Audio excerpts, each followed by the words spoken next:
Bem-vindos ao canal Mistério Decifrado, onde exploramos os mistérios mais sombrios da história. Hoje, mergulhamos em uma das lendas mais aterrorizantes do mundo antigo, a maldição da tumba de Tutancâmon. Em 1922, um grupo de arqueólogos ousou perturbar o sono eterno de um faraó adolescente, e o que se seguiu foi uma série de mortes inexplicáveis, tragédias e coincidências macabras. Será que uma maldição de 3.000 anos realmente se abateu sobre eles? Ou foi apenas o azar e a ciência? Prepare-se para uma jornada pelo Vale dos Reis, cheia de tesouros dourados, múmias e sombras da morte. Se você acredita em maldições, aperte o play, mas cuidado, o destino sombrio pode estar à espreita. Quem era Tutancâmon? Para entender a maldição, precisamos voltar no tempo. Tutancâmon, ou Tut, como é carinhosamente chamado, foi um faraó da 18ª dinastia do Antigo Egito, que reinou por volta de 1332 a 1323 a.C. Ele ascendeu ao trono com apenas 9 anos de idade, após a morte de seu pai, o controverso Akenaton, que tentou revolucionar a religião egípcia ao adorar apenas o deus Aton. Tutancâmon restaurou os deuses tradicionais, como Amun, e morreu misteriosamente aos 19 anos, possivelmente de malária, um acidente de carruagem ou até assassinato. Seu corpo foi mumificado e enterrado no Vale dos Reis, em uma tumba modesta para os padrões faraônicos, conhecida como KV62. Por séculos, a tumba permaneceu selada, protegida por areia, rochas e, segundo a lenda, por uma maldição ancestral. Os antigos egípcios acreditavam que perturbar os mortos traria a ira dos deuses. Inscrições em tumbas antigas advertem: a morte virá em asas rápidas para aquele que perturbar o faraó. Embora não haja uma inscrição exata na tumba de Tut, o medo era real. Aqui, veja uma imagem real de inscrições de maldições em tumbas egípcias antigas, que inspiraram a lenda. E esta outra, mostrando detalhes hieráticos que falam de punições divinas. A descoberta da tumba, a jornada de Howard Carter. No início do século XX, o Egito era um paraíso para caçadores de tesouros. Howard Carter, um arqueólogo britânico obstinado, passou anos escavando no Vale dos Reis, financiado pelo rico Lord Carnarvon, um nobre inglês apaixonado por antiguidades.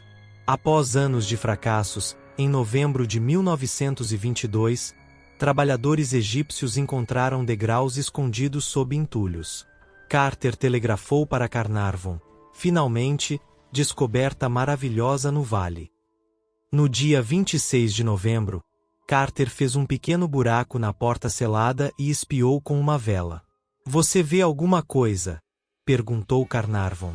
Sim, coisas maravilhosas, respondeu Carter, vendo brilhos de ouro e artefatos intactos. A tumba era um tesouro. Mais de 5.000 itens, incluindo o famoso sarcófago dourado, máscaras funerárias, joias, carruagens e estátuas. Era a única tumba faraônica encontrada quase intacta, escapando de ladrões por milênios. Olhe para esta fotografia histórica da entrada da tumba durante a descoberta por Howard Carter.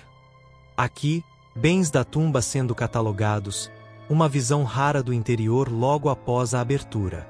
E esta, mostrando o momento exato da descoberta. Mas a euforia durou pouco. Rumores de uma maldição começaram imediatamente. Um canário de estimação de Carter foi devorado por uma cobra, símbolo do deus protetor egípcio, no dia da abertura. E uma inscrição falsa, inventada pela imprensa, ganhou vida: a morte virá em asas rápidas para quem perturbar o rei. Em 29 de novembro de 1922, a tumba foi oficialmente aberta na presença de Carter, Carnarvon, sua filha Lady Evelyn e outros.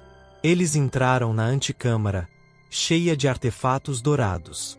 Em fevereiro de 1923, abriram a câmara funerária, revelando o sarcófago. Mas o ar estava carregado de poeira antiga, esporos e talvez toxinas. Lord Carnarvon, já debilitado por saúde frágil, cortou o rosto ao barbear e infectou com uma picada de mosquito. Ele morreu em 5 de abril de 1923, aos 57 anos, de septicemia.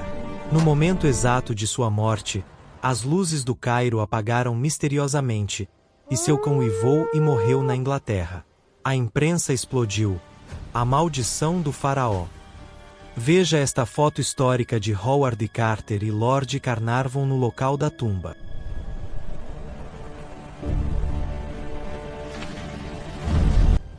As mortes em série, vítimas da maldição. A partir daí, uma onda de mortes assolou os envolvidos. Vamos listar as mais notórias, com detalhes que vão arrepiar sua espinha. George J. Gould, maio de 1923, um milionário americano visitou a tumba logo após a abertura. Pegou uma febre inexplicável e morreu de pneumonia aos 58 anos, apenas semanas depois. Coincidência? Ou o ar tóxico da tumba? Sir Archibald Douglas Hyde, 1924, radiologista que examinou a múmia de Tut com raio-x, morreu de uma doença misteriosa logo após. Arthur Massey, 1928, assistente de Carter, ajudou a abrir a câmara. Morreu de envenenamento por arsênico, possivelmente de conservantes usados nos artefatos. Tinha 54 anos. Richard Bethel, 1929, secretário de Carter, encontrou artefatos. Morreu sufocado na cama aos 35 anos. Seu pai, Lord Vesturi, ao saber, pulou da janela de um hotel, gritando: "Não aguento mais esse horror."